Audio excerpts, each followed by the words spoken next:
कैसे हैं आप सभी? आई होप अच्छे होंगे, राइट। चलिए, मैं योगिता प्रजापति यूट्यूब चैनल पे आप सभी बच्चों का स्वागत करती हूँ और आज मैं आपके लिए लेके आई हूँ एक्सरसाइज 6.3 का क्वेश्चन नंबर 13। तो प्लीज ध्यान समझिएगा और समझ में आ जाए तो लाइक शेयर करना मत भूलिएगा। ओके बच्चों, तो आइए समझते हैं। देखिए इस समय क्या कहना है। देखिए, एक त्रिभुज एबीसी की भुजा बीसी पर एक बिंदु डी इस प्रकार स्थित है कि एंगल एडीसी बराबर है एंगल बीएसी के। ठीक है, तो दर्शाइए कि सिद्ध कीजिए कि C A square equals to C B dot C D है या नहीं। ये हमें इन दोनों का आपस में बराबर बताना है, सिद्ध करके बताना है, राइट बच्चों। तो चलिए पहले हम ड्रॉ में देख लेते हैं। आप देख सकते हैं ए बी सी एक ड्रॉ बना के रखा है मैंने। ठीक है, इसमें हमें ड्रॉ बनाना पड़ेगा, आकृति कोई भी बनी हुई नहीं आएगी। अब इस एबीसी त्रिभुज में जो बीसी रेखा है उस पर एक डी बिंदु है। ठीक है, तो यहाँ पर बीच सेंटर में हम एक डी बिंदु ले लेते हैं और इस प्रकार स्थित है। थोड़ा सा इधर ले लेते हैं इसे। ये हमने बना लिया बिंदु डी। ठीक है, डी बिंदु इस प्रकार स्थित है कि एंगल एडीसी मतलब कि एडीसी, ठीक है, बराबर है एंगल बीएसी के। तो एडीसी मतलब कि जो एंगल डी है ना बच्चों, ये एंगल बीए, तो यहाँ पर ए जो है और ये रहा सी, तो बीएसी इसके बराबर है। मतलब एंगल डी हमें दिया गया है एंगल ए के बराबर है। तो चलिए जो दिया गया है उसे रिटर्न कर लेते हैं, फिर सिद्ध क्या करना है वो भी रिटर्न कर लेते हैं। तो एंगल यहाँ लिख देती हूँ एडीसी बराबर है बीएसी के। Any doubt? चलिए नेक्स्ट सिद्ध करना है। सिद्ध क्या करना है हमें, जो सी ए स्क्वायर भुजा है, आप देख रहे होंगे सी ए, ये रही आपकी सी ए स्क्वायर भुजा। ठीक है, मतलब ये डबल सी ए स्क्वायर का मतलब सी ए इंटू सी ए। तो C A square equals to किसके बराबर होना चाहिए, C B dot C D के बराबर होना चाहिए। ठीक है, ये हमें सिद्ध करके बताना है।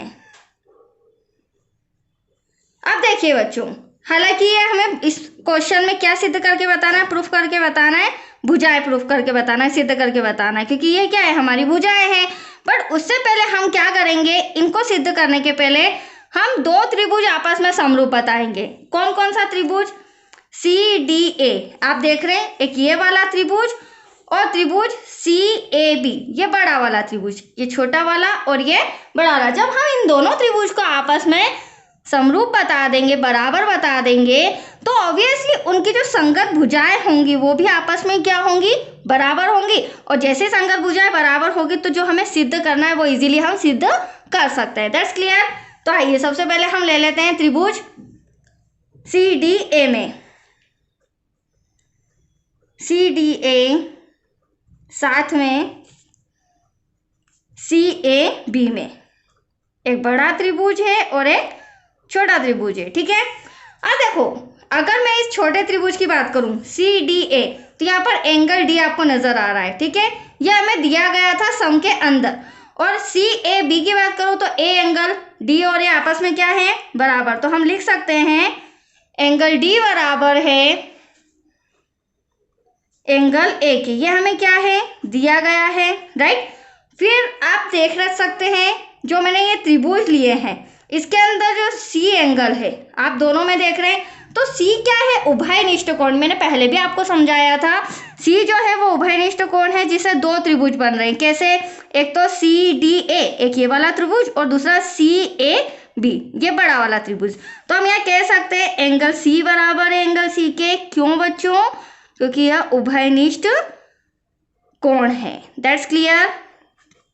चलिए अब इन दो त्रिभुजों में मैंने दो कोण तो बराबर बता दिए, तो तीसरा कोण ऑब्वियसली बराबर ही होगा। तो जब ये तीन कोण या दो कोण आपस में संगत कोण बराबर होते हैं तो हम कह सकते हैं कोण कोण समरूपता कसौटी से सी डी ए जो त्रिभुज है वह बराबर है, समरूप है त्रिभुज सी ए बी के।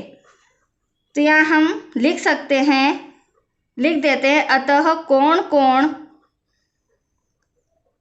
समरूपता कसौटी से त्रिभुज सी डी ए समरूप है त्रिभुज CAB के। अब ये जब दो त्रिभुज आपस में समरूप है बच्चों, तो इनकी संगत भुजाएं भी आपस में बराबर होगी, आनुपातिक होगी। ठीक है, तो अब देखिए भुजाओं में बच्चों को बहुत कंफ्यूजन होता है, मैं आपको शॉर्ट ट्रिक बता रही हूँ। हम भुजाएं किस तरह से लेंगे इन दोनों त्रिभुज की, आप चाहे तो ड्रॉ में भी समझ सकते हैं। देखो पहले क्या है CD और यहाँ पर क्या है CA, तो CD अपॉन में CA बराबर है, फिर हम DA ले लेते हैं और फिर AB ले लेते हैं, DA अपॉन में AB के, राइट, और DA अपॉन में AB बराबर है CA अपॉन में CB के। आप चाहे तो ये CD CA आप ड्रॉ में भी देख सकते हैं, ये रहा CD, ये रहा CA, इस तरह से ड्रॉ में देख के भी समझ सकते हैं। लेकिन अगर आपको कंफ्यूजन हो तो जो मैंने ट्रिक दी है उस अकॉर्डिंग भी आप लिख देंगे तो आपका आंसर एग्जैक्टली आ जाएगा। अब देखो बच्चों हमें सिद्ध क्या करना है, CA² डबल स्क्वायर आना चाहिए CA में। ठीक है, तो आप देख रहे हैं इन तीनों कंडीशन में एक CA तो आपको यहाँ नजर आ रहा है, एक CA यहाँ नजर आ रहा है, मतलब कि ये दो भुजाएं हम लेंगे, बट ये जो बीच वाली भुजा है इसे हम छोड़ देते हैं, क्योंकि हमें तो आंसर से मतलब है, इसका आंसर में कोई रोल नहीं है। अब देखिए CD अपॉन में CA बराबर है CA अपॉन में CB के। अब क्रॉस जब इनका मल्टीप्लाई होगा तो CA का CA में करेंगे तो CA², ठीक है, equals to CB dot CD, that's your answer. तो हमें सम के अंदर क्या कहा गया था बच्चों, ये वाली जो AC² भुजा है ये बराबर होना चाहिए CB डॉट CD के, देन दैट्स यूर आंसर। ये आपका आंसर आ चुका है। तो आया आपको समझ में, वेरी सिंपल सम छोटा सा कंप्लीट हो चुका है। अब नेक्स्ट वीडियो हमारा क्वेश्चन नंबर 14 रहेगा। ओके, थैंक यू बच्चों।